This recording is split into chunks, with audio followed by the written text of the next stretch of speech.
The millionaire pretended to be paralyzed to test his fiancée, until the cleaning lady revealed a secret that shocked everyone.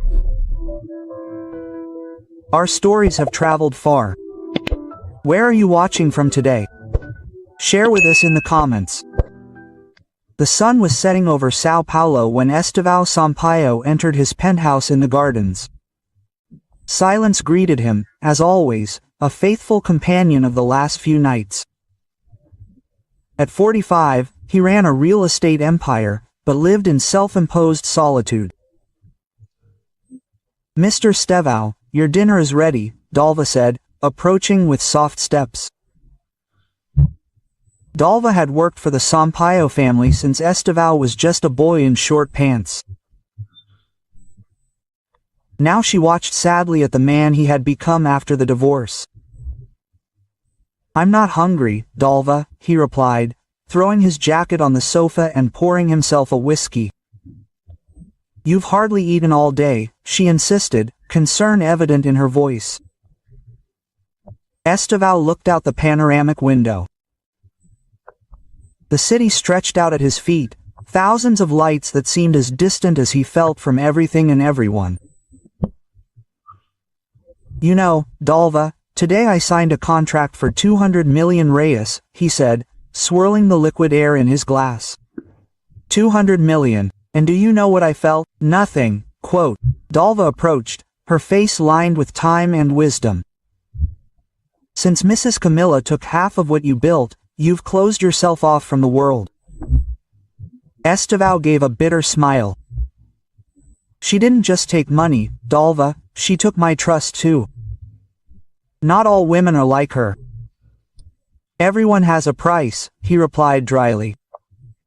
"It just varies how much it costs to buy them." Dalva shook her head, sadness in her eyes. "The boy I knew believed in the best in people. That boy grew up and learned how the world really works." Quote. The phone rang, interrupting the conversation. It was his lawyer, reminding him of that night's benefit. "Do I really have to go to that ball?" Estevão asked, exhausted just thinking about it. "You promised, remember? The foundation needs your presence. You are this year's largest donor." Estevão hung up and straightened his tie, feeling the weight of another night of fake smiles and empty conversation. "I'll fix your new suit," Dalva said, turning to leave. "Dalva," he called, stopping her. "Do you think there's still anyone sincere in this world?" The housekeeper smiled kindly. "There are. The problem is, you've built walls so high you can no longer see beyond them." Quote. Hours later, Estevão entered the São Paulo room. The place was packed with São Paulo's elite, all impeccably dressed, flashing jewelry and calculated smiles. "Estevão Sampaio," the mayor exclaimed, approaching. "I'm so glad you came. Your donation to the children's hospital was extraordinary." Quote.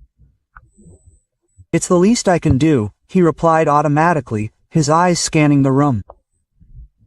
He knew the atmosphere. The women who approached him didn't see Estevão, they saw his bank account. The men weren't looking for friendship, but for business connections. Everything was a big deal. "Excuse me, I need some air," he said, walking away toward the terrace. That was when he saw her for the first time. Unlike the other women in the room, she wore a simple dress, elegant without being ostentatious. Around her neck, a simple pendant glinted against the lights. She was alone, watching the city with dreamy eyes. There was something genuine in her expression that intrigued him. "Also escaping the crowd?" he asked, approaching. She turned, slightly surprised, and smiled. A smile that didn't seem rehearsed. "I just needed to breathe a little," she replied. "These events are a bit superficial," he added. "I was going to say noisy." She laughed. "But your word will do." Estevão Sampaio, he introduced himself, extending his hand. "Iris Azevedo," she replied, squeezing her briefly. I work in the Foundation's Social Projects Coordination. For the first time in a long time, Estevão felt something different. It wasn't the self-serving admiration he was used to, but something simpler and, therefore, more disconcerting. And what's a social projects coordinator doing hidden on the terrace during the most important event of the year? Probably the same as the night's biggest donor, she replied with a calm smile, trying to remember why we were really here. Estevão couldn't take his eyes off Iris. There was a calmness about her that contrasted with everything around her. Your pendant is interesting, he commented, noticing the small medallion she was absently touching. Iris held the pendant between her fingers, an automatic gesture of someone who does this often. It was a gift from my grandmother, she explained. It reminds me to keep the faith even in difficult times. Do you really believe in that, in faith? Quote, he asked, genuinely curious. I believe there's something bigger than us, she replied simply. Something that connects us beyond what we can see. Normally, Estevão would have changed the subject or made some cynical comment. Instead, he was fascinated by her sincerity. Iris, a voice called from the hall. We need you for the official photos. Duty calls me, she smiled. It was a pleasure meeting you, Mr. Sampaio. Estevão corrected him quickly. Just Estevão. Before he could stop himself, he asked, can we meet again? Maybe for coffee, quote. Something flashed in her eyes.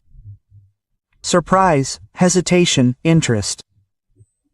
Tomorrow, 3 p.m., at Café Paulista, she replied, if I can escape her busy schedule. Estevão watched her walk back to the hall, feeling strangely light. On the way home, he found himself smiling for no apparent reason. You seem different, Dalva commented as she greeted him at the door. Did something good happen at the event? I knew someone, he replied, surprised by his own words. The next day, for the first time in years, Estevão rearranged his schedule for a personal appointment. He arrived at the cafe 10 minutes early, nervous as a teenager.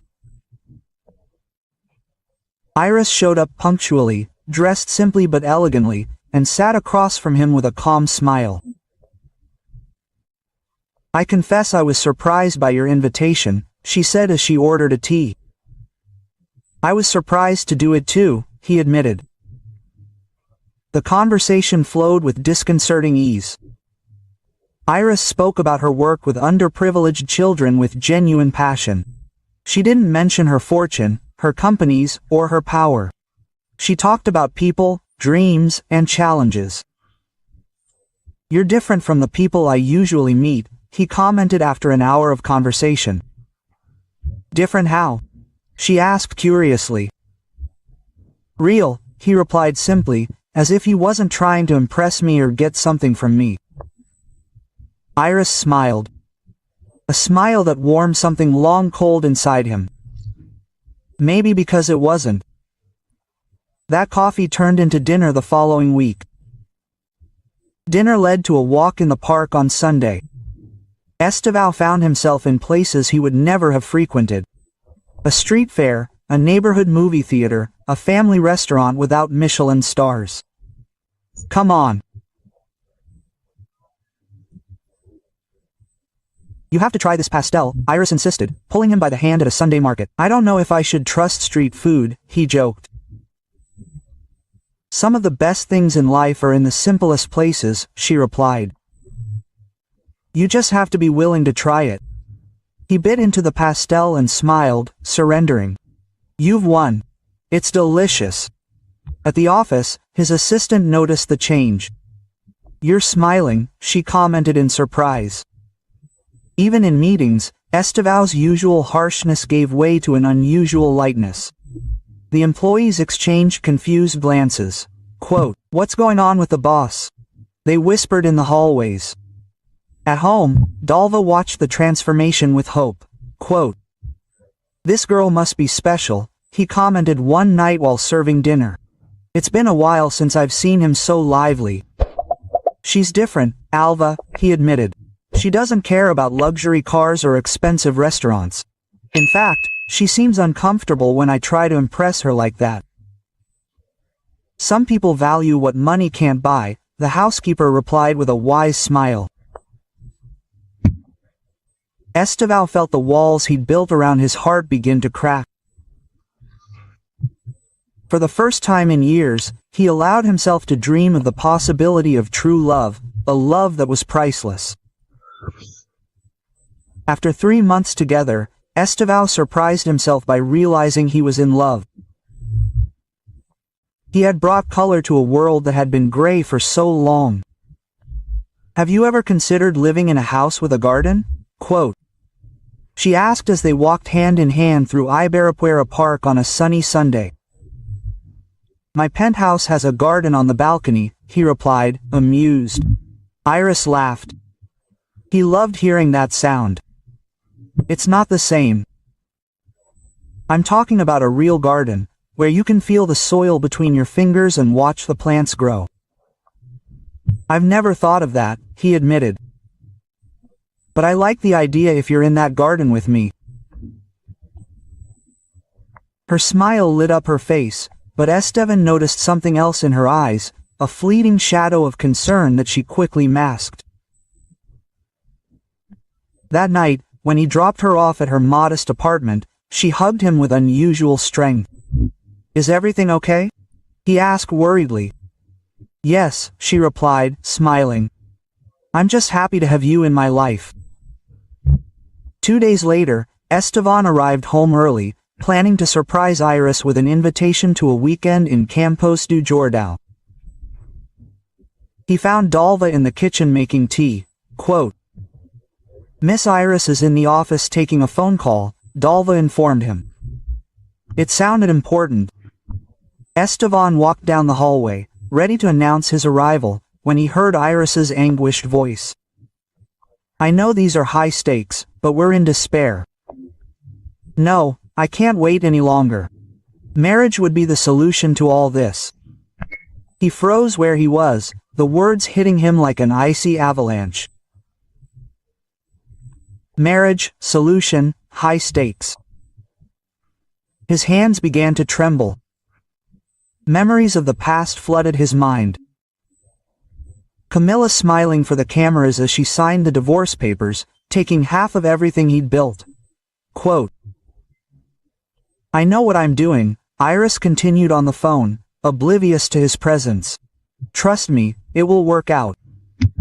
Steve stepped back silently, his heart pounding in his chest. All the warmth he'd felt in the last few weeks turned to ice again. Quote, Sir, are you okay? Dalva asked, concerned about his expression as he hurried past the kitchen. I need to go out, he replied hoarsely. He drove aimlessly through the streets of Sao Paulo, the conversation replaying in his mind like a broken tape. How could he have been so naive? How could he have believed that Iris was different? Hours later, he returned home. Iris had already left, leaving a loving note. Every word now rang false in his ears. Quote, You look terrible, Dalva commented as she entered the office where he was drinking alone. What happened? She's just like all the others, he murmured, the pain evident in his voice. Is Miss Iris only with me for the money? Dalva asked incredulously. Are you sure about that? I heard it with my own ears, he replied bitterly, talking about high values and how marriage would be the solution to his financial problems. Did you talk to her about this? For what? To hear more lies? Estevan laughed humorlessly. I've been through this before, from Dawn. I won't be made a fool of again. In the following days, Estevan maintained the facade. He continued seeing Iris, smiling when necessary, but his heart was closed again. He watched her every move, every word, looking for more evidence of her betrayal. Quote, You're distant, Iris commented one night while they were dining at her favorite restaurant. Did something happen? Nothing, he lied. Just problems at work. Can you talk to me? She insisted, holding his hand across the table. I'm here for you. I'm fine, he replied coldly, withdrawing his hand. The genuine concern in her eyes almost made him doubt what he'd heard, but then he remembered the words on the phone. At home, Dalva watched his transformation with sadness. Quote, "You should at least give her a chance to explain herself," the housekeeper suggested. "There's nothing to explain," he replied, the bitterness evident in his voice. "But don't worry, Dalva, I have a plan." "What kind of plan?" she asked, alarmed by his tone. "I'll find out how deep her interest in me goes," Esteval replied, a dangerous glint in his eyes. "I'll test how far this supposed love goes." The idea came to him during a sleepless night. If Iris was only with him for his money, how would she react if he lost everything? Even worse, if he became a burden. The answer was clear: she would abandon him. The next day, Estevan made an appointment with his private physician, Dr. Alicio, a discreet man who had been treating him for over 15 years. Quote, "I need your help with something unusual," Estevan said after closing the office door. Dr. Alicio adjusted his glasses, puzzled. Quote, "I'm listening. I want you to certify that I was in an accident, that I'm paraplegic." The doctor blinked several times, stunned. "Excuse me, did you hear me?" Estevan replied firmly. "I want to simulate a serious accident. I need you to confirm that I was paralyzed from the waist down." "That's crazy, Estevan," the doctor exclaimed, standing up. "It's unethical, illegal. And why would you do something like that?" Estevan sighed, running a hand through his gray hair. "I met a woman. I think she's only with me for my money. I need to be sure." "And faking paralysis is your idea of a test?" Dr. Alicio asked, disbelief in his voice.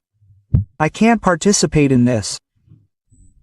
500,000, Esteval offered without hesitation, transferred to the account of your choice.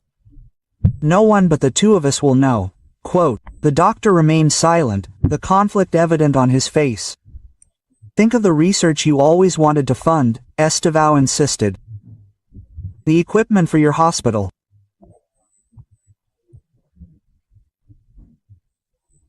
"This is psychological manipulation, Esteval," the doctor argued, his resistance waning. "Are you planning to emotionally torture this woman?" "I'm planning to find out the truth," Esteval corrected. "If she truly loves me, she'll stay by my side, even without access to my fortune, even having to take care of me.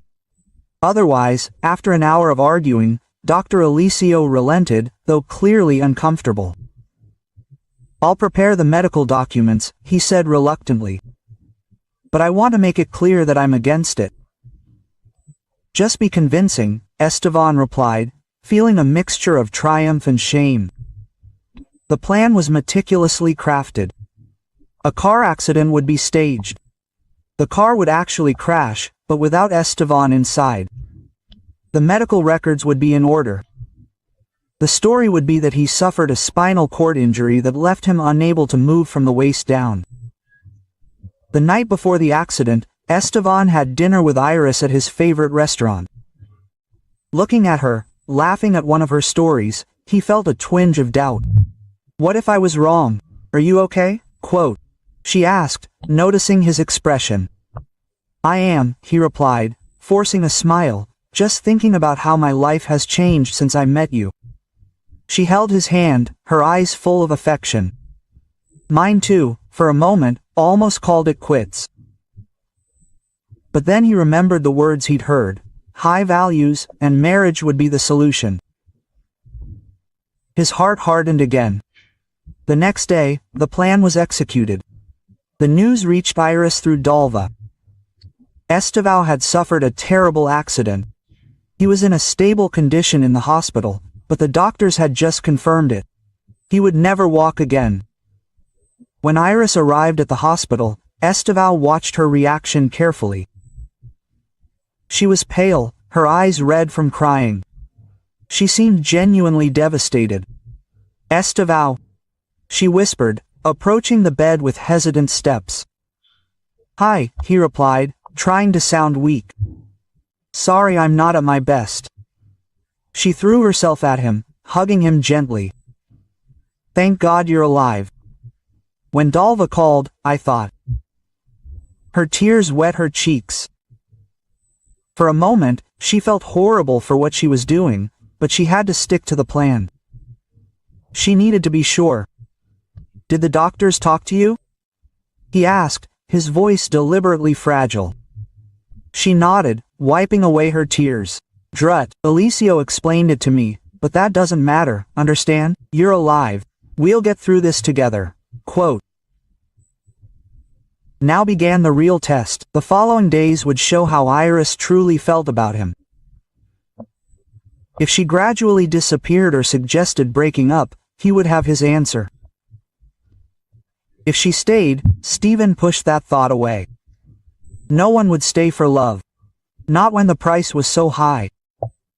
When Estevao returned home a week later, in a wheelchair, he was prepared for the worst. He expected to see Iris slowly back away, making excuses not to visit him, showing signs of regret for being with him. What he didn't expect was what happened. "I converted the first floor office into a bedroom for you," Dalva explained as she helped him inside. Miss Iris said it would be more practical than using the stairs. "Iris organized this?" he asked in surprise. "She practically never left here," Dalva replied. She researched home adaptations, talked to physical therapists, and sought out the best specialists.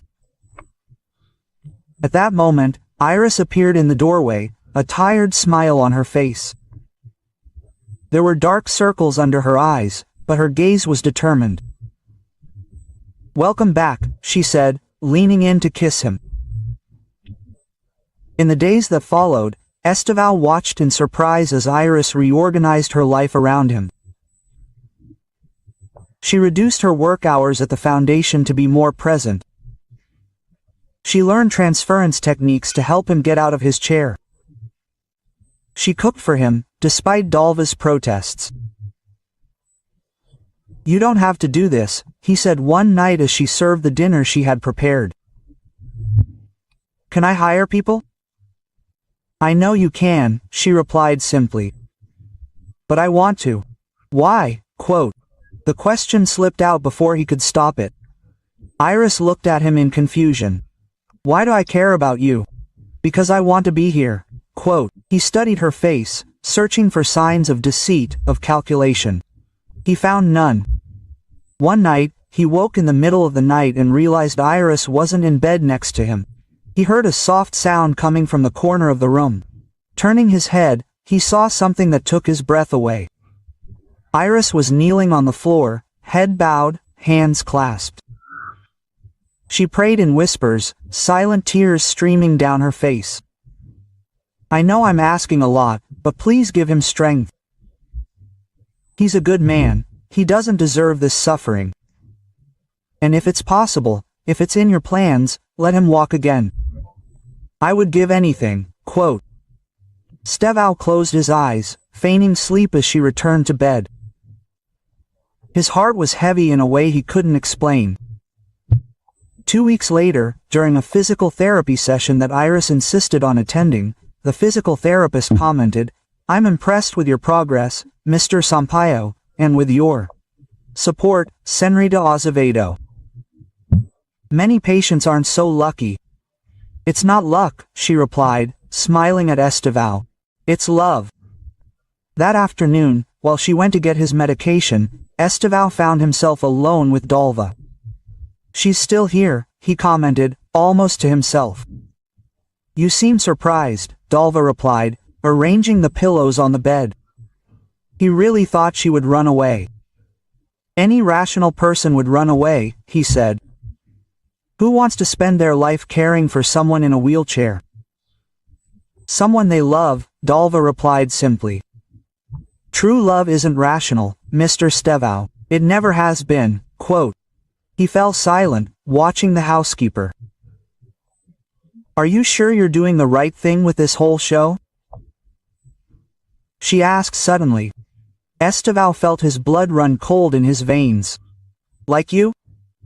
I've known you since you were a boy, she replied calmly. Do you really think she wouldn't notice? Besides, I heard you get up last night when you thought we were alone.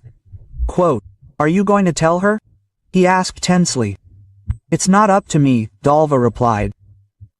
But if I may offer a word of advice, the longer this lie continues, the more painful it will be when the truth comes out. After Dalva left, Esteval was left alone with his thoughts. Iris's dedication was beginning to shatter his certainties. What if he was wrong? What if what he heard on that phone call had another explanation? But then, why would she talk about money and marriage that way? What else could it mean? Doubt gnawed at him from within, while her love surrounded him from without. A month had passed since the accident. Esteval's penthouse, once a cold and impersonal environment, now felt more alive. Iris had brought plants, colors, a different energy to the space. Most importantly, she had brought a dedication he had never imagined possible. That morning, Esteval watched from the balcony as Iris watered the newly planted plants in the garden. She hummed softly, completely absorbed in the task. She didn't seem like a self-serving woman playing a role, but someone at peace with her choices. She has good hands with plants, Dalva commented, approaching with a cup of coffee. The garden has never looked so beautiful. She seems happy here, Esteval murmured, almost to himself. And are you happy? The question took him by surprise. He was so focused on unmasking Iris that he hadn't stopped to analyze his own feelings. I don't know what to think anymore, Dalva, he admitted, letting his guard down. She doesn't act like someone who's here for the money, but then why that phone conversation? Dalva hesitated as if choosing her words carefully. You know she keeps making secret phone calls, don't you? The housekeeper finally asked. Esteval turned abruptly. What do you mean? Twice a week, when she thinks no one is listening, she speaks softly, seems worried, Dalva explained. Afterwards, she always seems sad. The suspicion returned with full force, so I was right. I didn't jump to that conclusion, Dalva corrected. I just noticed the phone calls. What else could she be hiding? Dalva sighed, placing a hand on his shoulder. You know, boy, when your mother got sick, many people judged us. They said it was punishment for something we did. The world loves to judge without knowing the full story.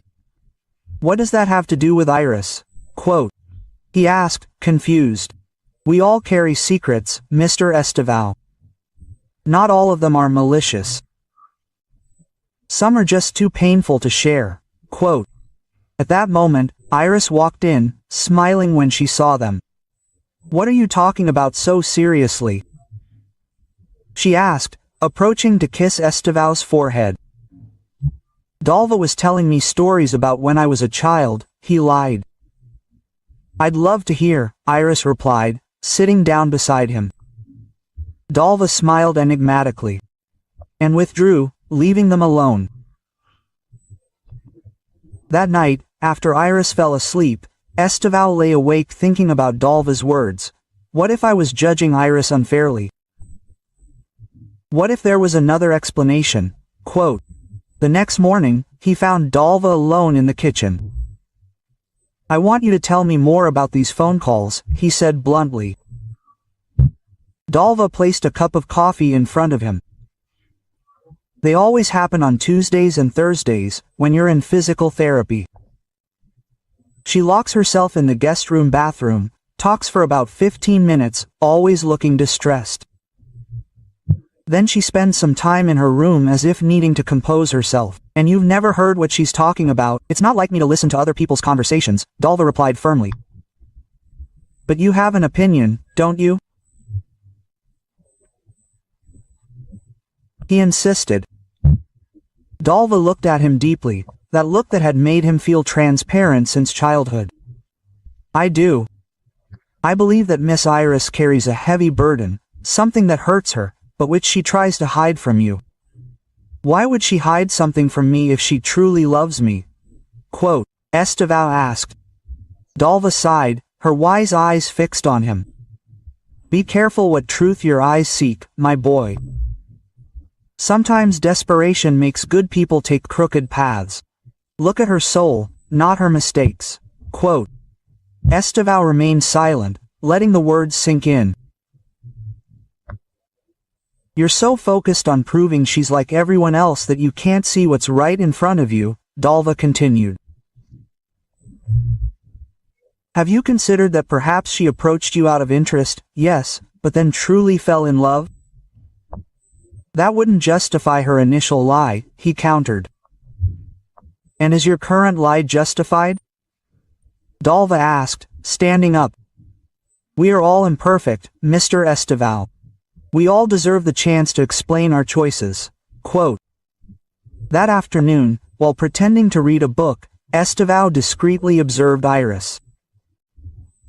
She was arranging some flowers in a vase, her face serene, but with a shadow of worry that he now realized was ever present. What are you thinking about? He asked suddenly. She started, as if caught in a secret thought. How quickly life can change, she replied, moving closer to him. One day, everything is going as usual. The next, you're caring for a man in a wheelchair, he added. Iris knelt in front of him, holding his hands. I don't regret being here, she said firmly. Not for a second, even if I never walk again, he tested. Even so, she replied without hesitation. What I feel for you doesn't depend on your legs, Estevan. He felt a lump in his throat. The sincerity in her eyes was almost painful to see. Is there something you're not telling me, Iris? He asked abruptly. She froze, her eyes widening slightly. Fear? Guilt? Why do you ask that? Quote, she replied, clearly tense. Just a hunch, he said, studying her reaction. I sense something's bothering you, something you carry alone. Her eyes filled with tears that she quickly tried to hide. We all have our burdens, Esteval, she replied, standing up. Now is not the time to talk about mine. You are my priority, quote. He wanted to insist, but she walked away, heading for the kitchen. The conversation hung in the air, unfinished. That night, as they ate dinner, Esteval decided to follow Dalva's advice and look beyond his suspicions. He watched how Iris patiently cut his meat into small pieces, how she smiled as she told him about the child she had met at the hospital during her visit. How her eyes shone when she talked about the future, a future that, despite her supposed condition, she still imagined with him. You know what I admire most about you? He asked. What? She replied curiously. Your faith. Even in the face of the impossible, you keep believing. She smiled, touching the pendant around her neck. I learned early on that faith isn't believing God will do what we want, but accepting whatever path comes and finding purpose in it. In that moment, Esteval felt ashamed of his plan. How could he have doubted her? How could he have been so cruel? But there was still that phone call, those words, and now the new secret phone calls. I need to find out the truth, he decided after she retired for the night. Once and for all. Esteval didn't sleep that night. Dawn found him still awake, watching Iris sleeping beside him. Her serene face contrasted with the storm raging in his mind. He decided he could no longer live in doubt. He needed to know the truth, even if it destroyed him. He wouldn't continue to torture Iris and himself with this farce. When she woke, she found him already sitting in the wheelchair, watching her intensely. "Good morning," she smiled, stretching. "Did you sleep well?" "We need to talk," he said bluntly. Her smile faded, replaced by a look of concern. "Did something happen?" "I want you to tell me, Iris," he continued, his voice steady, "the whole truth." She sat up in bed, suddenly alert. "About what?" "About why you really approached me. About those secret phone calls you make when you think no one is paying attention." Quote. The color drained from her face. Her hands began to shake. "How do you?" "It doesn't matter how I know," he interrupted. "It matters that you tell me the truth now." Iris stood up and walked to the window.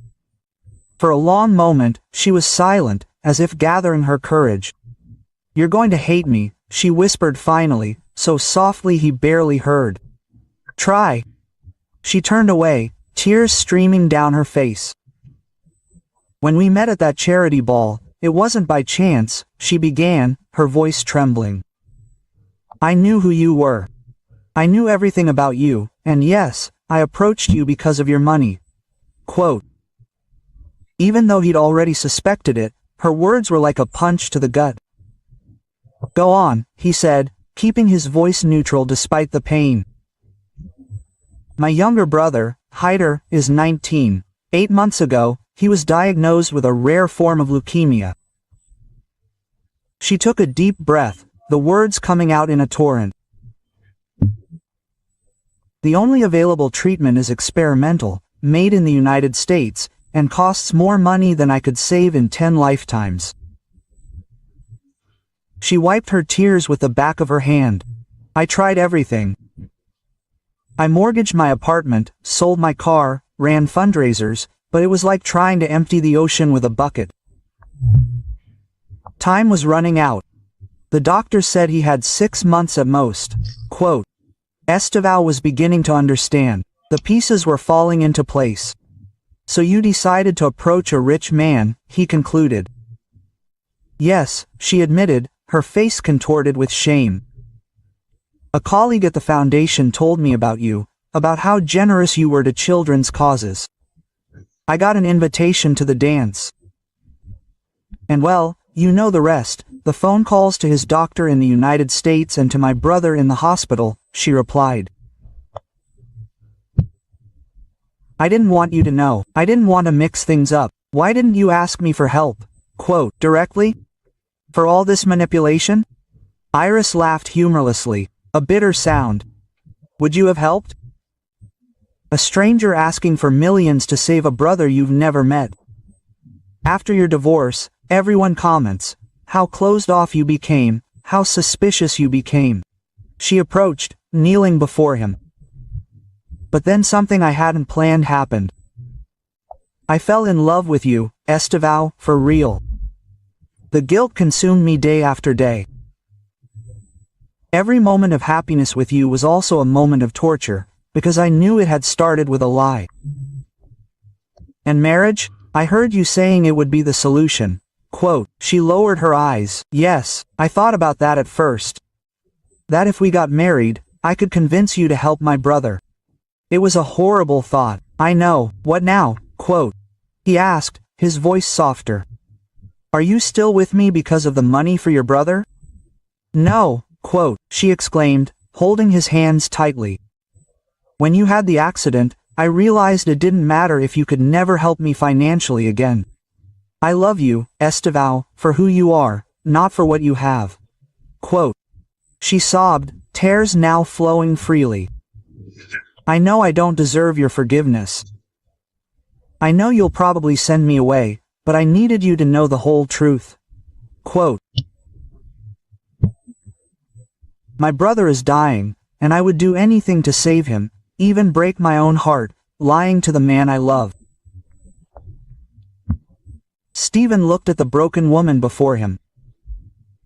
He saw the genuine pain in her eyes, the love mixed with despair. Suddenly, he felt like the worst of men. As she fought to save a brother's life, he vouched with calculated cruelty. Iris, he said softly. I have something to tell you too. The silence that followed Esteval's words was enormous. Iris stared at him, confused through her tears, unable to imagine what else could shake this already fragile moment. What do you mean? She asked, her voice hoarse. Esteval took a deep breath. It was the moment of truth, his truth. There was no accident, he finally said, the words coming out heavy, laden with guilt. Iris blinked several times, as if she didn't understand. What do you mean? What are you saying? Quote. I was never paralyzed, he continued, feeling each word like a stab in his own chest. It was all a sham, a test to see if you would stay with me without my money, without my power, to see if your love was real. She pulled away from him as if shocked.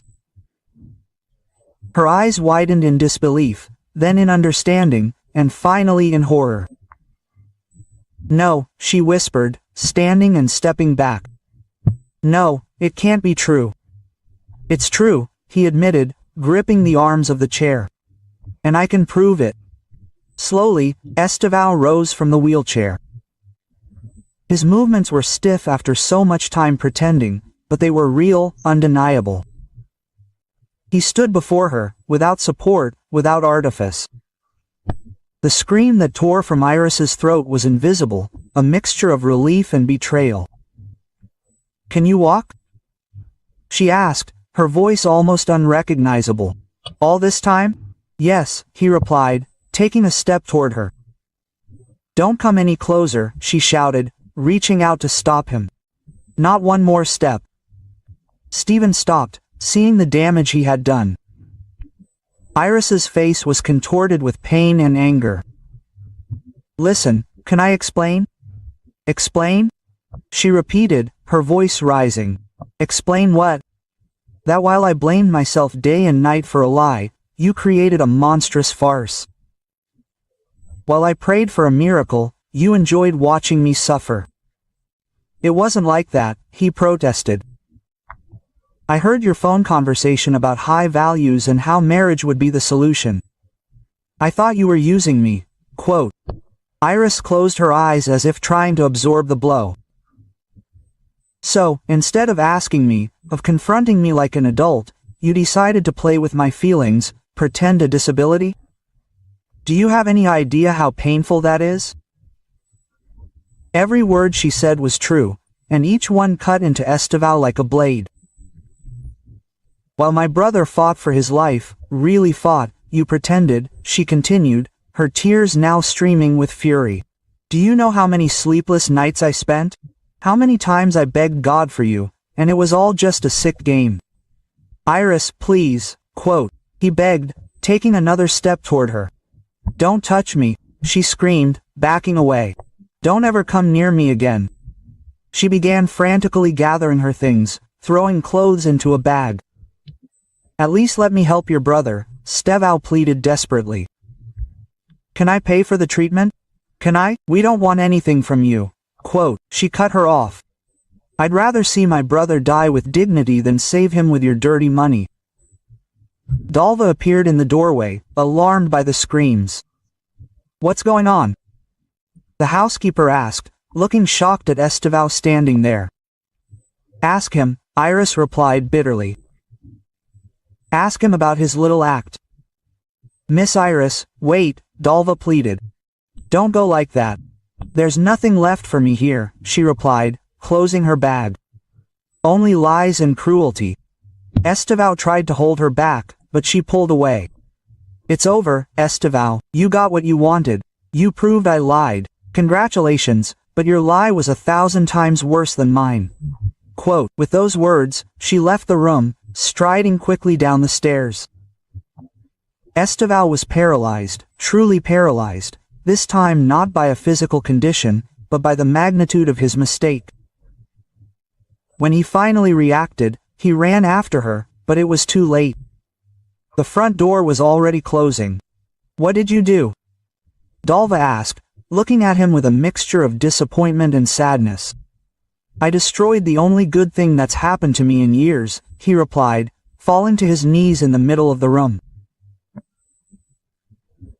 At that moment, Stephen Sampaio, the powerful real estate mogul, was just a man broken by his own arrogance, a man who had everything and lost the only treasure that truly mattered. 3 days passed without news from Iris. Estevao tried calling countless times, but she didn't answer. He sent messages, flowers, even a handwritten letter. Everything was ignored or returned. "You need to eat something," Dalva insisted, placing a tray beside him in the office. "I'm not hungry," he replied, his eyes fixed on the computer screen. He was researching everything he could about the type of leukemia that afflicted Iris's brother. The more he read, the deeper his heart sank. It truly was a rare and devastating condition, with very few treatment options. "I need to find her," Dalva said, running his hands over his tired face. "I need to fix this." "Some things, once broken, can't be fixed," the housekeeper replied softly. "I can't accept this," he countered. "I can't just give up on her." "It's not about giving up, Mr. Estevao. It's about respecting her decision." He shook his head stubbornly. "She's suffering, Dalva. Her brother is dying. I can't stand by while this happens, knowing I can help." Quote. That night, he made a decision, not to win Iris back. He knew it might be impossible, but because it was the right thing to do. Using his contacts, he found out where Ida was hospitalized. The next day, he drove to Santa Catarina Hospital. The boy was in a private room, thanks to Iris's superhuman efforts. He was young, very young, with the same gentle smile as his sister, though now weakened by the disease. "Who are you?" Hyder asked when Stephen entered the room. "My name is Estevao Sampaio. I met your sister." Quote. The boy's eyes lit up with recognition. "Ah, you're her boyfriend. She talked a lot about you." Quote. Guilt tightened Estevan's chest. "She did. She said you were an incredible man, with a huge heart hidden behind high walls." Estevao swallowed hard. "Your name is Hyder, right?" "Yes," the young man replied. "Iris isn't here right now. She went to get some tests." Quote. "Actually, I came to talk to you," Estevao said, sitting in the chair beside the bed. "I want to help with your treatment." Hector's smile faded. "Iris has already done more than enough. She sold everything she had. I don't want to be a burden anymore." "I wouldn't be a burden. I have resources. I can pay for treatment in the United States." Hector studied his face for a moment. "Why would he do this? He barely knows her." "Because your sister meant a lot to me?" Estevao answered honestly. "And because I made a terrible mistake with her that I need to make up for." Before Hector could respond, the door opened and Iris walked in. Seeing Estevao, he froze. Quote, "What are you doing here?" she asked, her voice cold. "I came to offer help," he replied, standing up. "I already told you we don't want your help," she interrupted. "Iris," Hector intervened. "I think we should at least hear what he has to say." "There's nothing to hear," she replied, her eyes fixed on Estevao. "Please, go away." "Just a minute," he pleaded. "Please," she conceded. Something in his voice made her hesitate for a moment. Estevao took a deep breath. "I didn't come here to buy your forgiveness. I know what I did is unforgivable. I came because it's the right thing to do. Your brother needs that treatment, and I can provide it."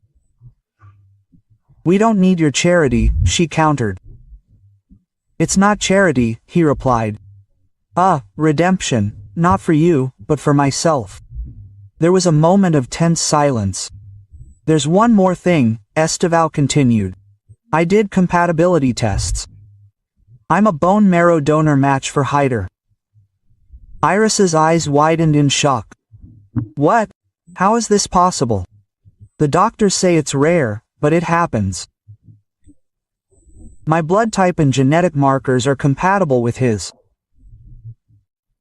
If you accept, I can be the donor he needs." Tears began to stream down Iris's face. "Why are you doing this?" "Because I finally understand what you've been trying to show me all this time. That love isn't about controlling or testing, it's about giving without expecting anything in return."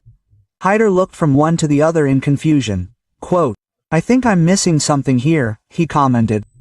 Iris approached her brother's bed, holding his hand. Quote, "You won't understand now, but one day I'll tell you everything," she promised. Then, turning to Estevão, "If you're truly compatible, if you can truly save him, I can't refuse." "That's all I ask," he replied.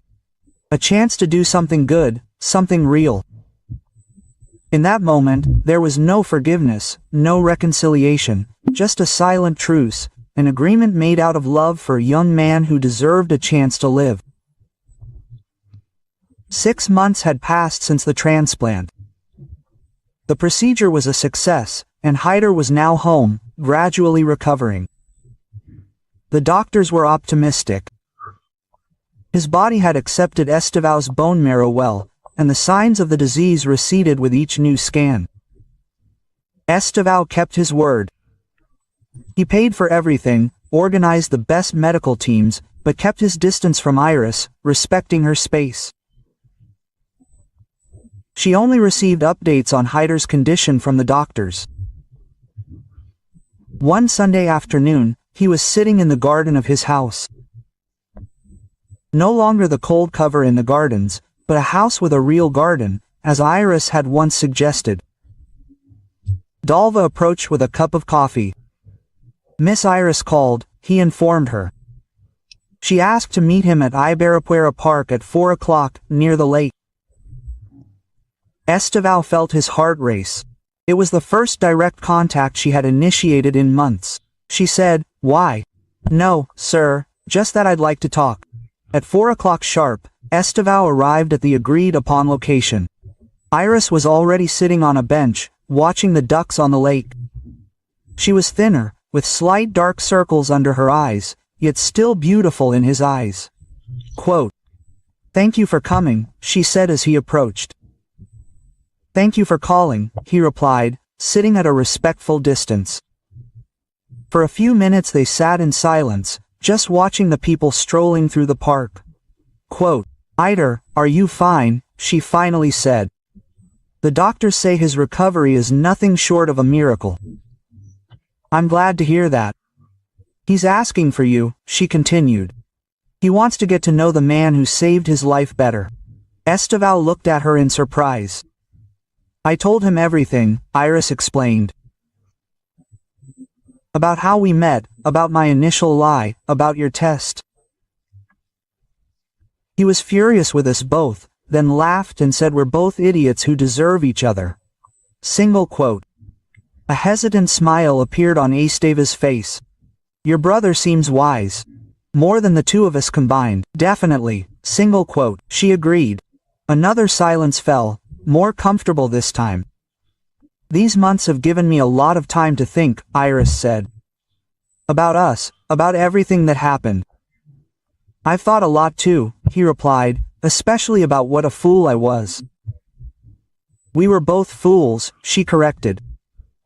"I should have been honest from the start. I should have trusted you to listen to me, and I should have trusted what I saw in you, not what I feared," he admitted. "I let the past poison something precious." She turned to look at him directly. "It still hurts, you know?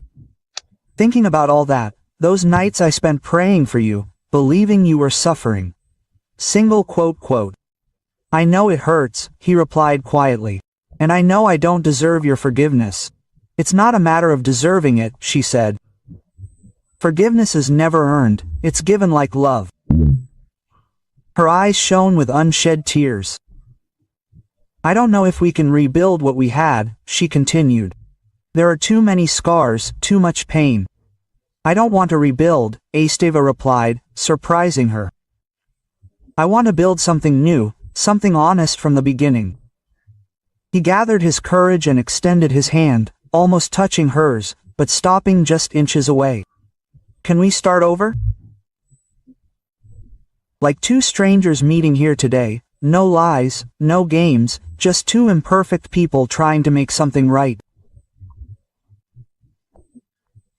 Iris looked at his outstretched hand, hesitated for a moment that felt like forever, and then slowly intertwined her fingers with his.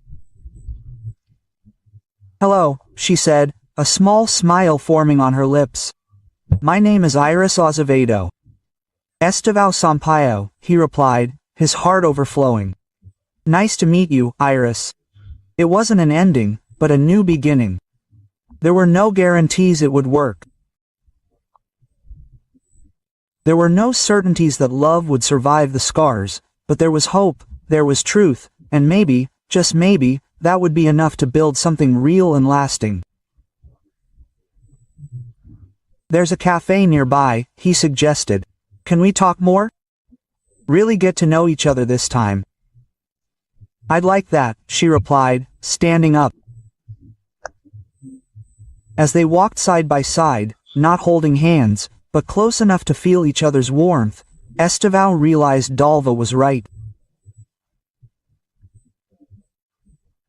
Some things, once broken, cannot be fixed, but can give rise to something new, something perhaps stronger, truer, built not on the illusion of perfection, but on the honest acceptance of their imperfections. And in that shared truth, perhaps lay the greatest miracle of all. For every woman who has found, in desperation, the strength to fight for the one she loves, even if it meant compromising her own values and carrying the weight of guilt. For every man who, surrounded by wealth and power, built walls so high around his heart that he forgot how to see beyond the distrust and fear of being used again.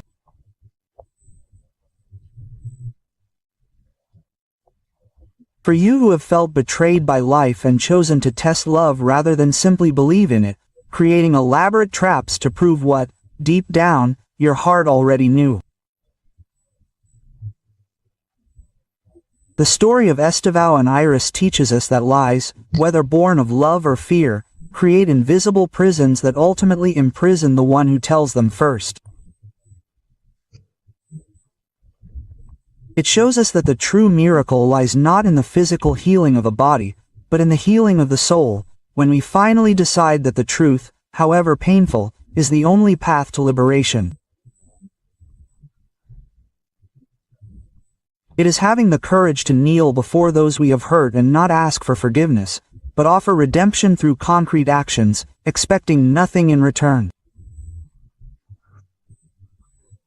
And it reveals to us, above all, that authentic love is not one that survives only in moments of happiness, but one that remains steadfast in the storms of human imperfection.